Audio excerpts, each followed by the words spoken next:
Dr. Mel Bruchet. He has contacts all through Vancouver, and some doulas who work in Women and Children's Hospital. They had 13 stillbirths in a 24-hour period. We know that 13 babies died.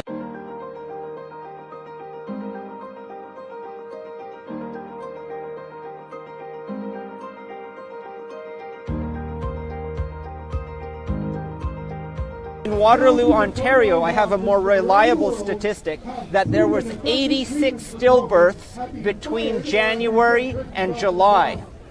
And normally it's only 5 or 6 stillbirths every year. So about 1 stillbirth every 2 months is the usual rate. So to suddenly get to 86 stillbirths in 6 months, that's highly unusual.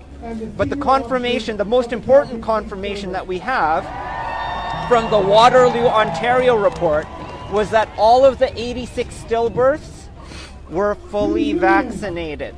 Fully vaccinated mothers. That's right.